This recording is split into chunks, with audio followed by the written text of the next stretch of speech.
আসসালামু আলাইকুম। সুপ্রদর্শক, এবার চাঞ্চল্যকর একটি তথ্য উঠে এলো। কুয়েটে ছাত্রদল নেতা ইফাজ সরাসরি শিক্ষার্থীদের উপরে গুলি করছে, সেই ভিডিও ভাইরাল হয়েছে।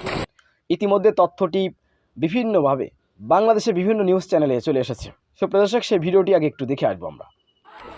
সাধারণ শিক্ষার্থীদের উপরে কিভাবে গুলি চালাচ্ছে এই ছাত্রদল নেতা ইফাজ। সুপ্রদর্শক, দেখার পর অবাক হয়ে গেলাম। আপনারা তো এমনিতে দেখেছেন যুবদল নেতার হাতে রান্দা, ছাত্রদল যুবদল তারা যৌথভাবে রান্দা চাপাটি দিয়ে বাংলাদেশের অর্থাৎ কুয়েটের সাধারণ শিক্ষার্থীদের উপরে হামলিয়ে পড়েছে, অসংখ্য শিক্ষার্থীদেরকে আহত করেছে। একজনের হাত এভাবে ভাঙ্গা হয়েছে, এভাবে কোপানো হয়েছে, 3 টুকরা হয়েছে, তার হাতটা কেটে ফেলতে হবে। এই যে পরিস্থিতি তৈরি করা হয়েছে ছাত্রলীগের মতন হুবহু।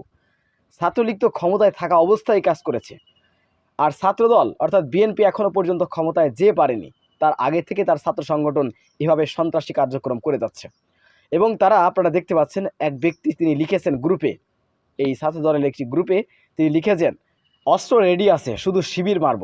আপনারা দেখতে পাচ্ছেন এই যে কার্যক্রম, এর আগেও ছাত্রদল তারা সাধারণ শিক্ষার্থীদের উপর হামলা করে সেটিকে বলেছে শিবিরের উপরে হামলা করেছে তারা, এবং তারা স্লোগান দিয়েছে 1টা 2টা শিবির ধর, ধৈরা ধৈরা জবাই কর।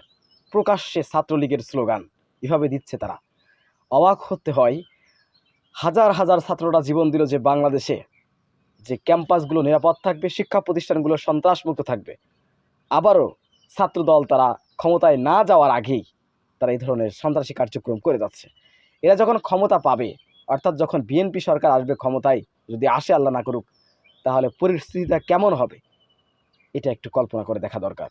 সুপ্রিয় দর্শক, অতি দ্রুত এই সন্ত্রাসী ইফাজ অর্থাৎ ছাত্রদল নেতা যাকে প্রকাশ্যে গুলি করতে দেখা হয়েছে, অতি দ্রুত তাকে গ্রেপ্তার করা হোক এবং আইনের আওতায় এনে যে শাস্তি হয় তাকে অবশ্যই উপযুক্ত শাস্তি দিতে হবে। ইতিমধ্যে সাধারণ শিক্ষার্থীরা তারা জীবনের নিরাপত্তায় ভুগছেন কুয়েটে, যার কারণে কুয়েট থেকে অর্থাৎ খুলনা থেকে প্রধান উপদেষ্টা ডক্টর ইউনূসের উদ্দেশ্যে স্মারকলিপি প্রদান করার জন্য তারা 2টি বাস ভরে সাধারণ শিক্ষার্থীরা সেখানে গিয়েছেন এবং প্রধান উপদেষ্টার কাছে স্মারকলিপি প্রদান করেছেন। আমরা ক্যাম্পাসে নিরাপদ ফিল করছি না, আমরা ক্যাম্পাসে যাওয়ার সাহস করতে পারছি না। আমাদের মধ্য থেকে একটি দল এখন যাবে প্রধান উপদেষ্টার বাসভবনে, সেখানে গিয়ে স্মারকলিপি জমা দিবে। তারা প্রধান উপদেষ্টাকে বলেছেন আমাদের জীবন অনিরাপদ, আমাদের মায়েরা আমাদের বাবারা টেনশন করতেছে। এভাবে অস্ত্রধারী সন্ত্রাসীরা বহিরাগতরা তারা কিন্তু বাইরে থেকে দলের নেতারা তারা প্রকাশ্যে এসে এ সকল শিক্ষার্থীদের উপরে হামলা করতেছে। সবগুলো তো আপনারা দেখেছেন। তাদেরকে বহিষ্কার করা হয়েছে, শুধু বহিষ্কার করা হয় যখনই শোনা যায় যে তারা এই অপকর্ম করেছে, তাদেরকে দল থেকে বহিষ্কার করে দেওয়া হলো, অথচ আইনের হাতে তারা তুলে দিচ্ছে না। এদেরকে আইনের আওতায় এনে কঠোর শাস্তি দিতে হবে। শাস্তি না দিলে এরা ভালো হবে না। অতএব সুপ্রিয় দর্শক, অতি দ্রুত সন্ত্রাসীদেরকে, চাঁদাবাজদেরকে আপনারা প্রকাশ্যে দেখেছেন। একজন বিএনপির এক নেতা, সেও যুবদলের এক নেতা, প্রকাশ্যে মাইকিং করে সে চাঁদা তুলতেছে বাজারে। আজ থেকে আমি চাঁদা তুলবো, আমার লোক যাবে, কেউ বাধা দিলে দা নিয়ে এসেছে, ভয় দেখাচ্ছে দাঁড়। এ হচ্ছে পরিস্থিতি, তাকে আবার বহিষ্কার করা হয়েছে। দেখেন নিউজ, মিথ্যে কথা বলছি কিনা, এই যে নিউজ দেখেন আপনারা। এভাবে তারা বহিষ্কার করে শুধু যখনই শোনে এত বড় বড় কাজ করতেছে। প্রকাশ্যে তারা বাজারের ভিতর ঢুকে রান্দা নিয়ে মাইকে ঘোষণা করে চাঁদা উঠাচ্ছে। এটা তো আওয়ামী লীগও পারেন এইভাবে। এই যে বিষয়গুলো আমরা তীব্র নিন্দা প্রতিবাদ জানাচ্ছি। অতি দ্রুত বিএনপিকে বলবো, আপনার নেতাকর্মীদেরকে সামাল দেন। রুমিন ফারহানা নিজেই বলেছেন, দেখেন আমাদের পরে দোষ দিয়ে লাভ নেই। রুমিন ফারহানা নিজেই বলেছে যে বিএনপি তার নেতাকর্মীদেরকে সামাল দিতে পারছে না, দখলদারি, চাঁদাবাজি, লুটপাট হচ্ছে।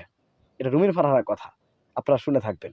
তো বিএনপি নেতারা যখন এই কথা বলছে, তাই বিএনপির ঊর্ধ্বতম নেতাদেরকে বলতে চাই, তারেক রহমান থেকে শুরু করে আমরা বারবার বলে আসছি, বা সাংবাদিকরা বলেছে, সাংবাদিক ইলিয়াস, পিনাকি ভট্টাচার্য, কনক সরোয়ার, তারা কিন্তু বলে আসছে।